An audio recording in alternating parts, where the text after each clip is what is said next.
வணக்கம். வழக்கம் போல வந்துட்டு, அந்த பாண்டியன வந்துட்டு கதை கேட்டு முடிக்கிறதுக்குள்ளார, பாண்டியன் வந்துட்டு அப்புறம் பழனிய வந்துட்டு பழி போடும்போது, அத பத்தி பேசி முடிக்கிறதுக்கு முன்னாடி, உடனே அரசி ஓடியாந்து அந்த கதை பேச்ச பாதியில நிறுத்தி, "பட்டாசு வெடிக்கலாம் வாங்க, பட்டாசு வெடிக்கலாம் வாங்க" அப்படின்னு கூட்டு போறது ரொம்ப கொடுமையா இருக்கு. எந்த விஷயத்தையும் பேசவோ, எந்த விஷயத்தையும் முடிக்கவோ ஆகாது. இன்னைக்கு வரைக்கும் அந்த ரூ. 1500 கடன் திருட்டு போனது என்னாச்சு அப்படிங்கிறது தெரியல.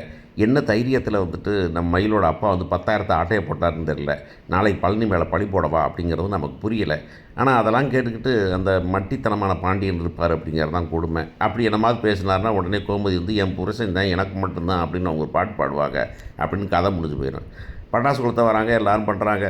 தைரியமா வந்துட்டு மீனா வந்துட்டு போய் பட்டாசு வெடிக்கிறாங்க. நம்ம அரசி போய் பட்டாசு வெடிக்கிறாங்க. வெடிச்சிட்டு இருக்கும்போதே அவன் பார்க்குறான், அவன் ஒத்தாளா வெடிக்கிறான். இங்கே குடும்பமே இருக்குது, அங்கே ஒத்தாளு தான் அவன். அவன் மட்டும் நம்ம குமார் மட்டும்.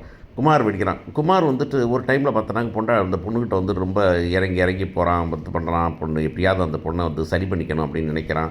அப்படின்னு நினைக்கிறேன் வழக்கமாக வந்துக்கிட்டு அண்ணன் தம்பி இப்படி தான் கோவப்படுவான் அப்படிங்கிறது தெரிஞ்சு இருப்பான் அப்படின்னு தான் நினச்சேன் நான். ஆனால் பழி வாங்கணுங்கிற எண்ணம் அவனுக்கு வந்து கடைசியில் அவன் பேரை வந்து அரசியலை கெடுத்துக்கிறதுக்கு அவனுக்கு சான்ஸே இல்லை அப்படின்னு தான் தோணுச்சு எனக்கு.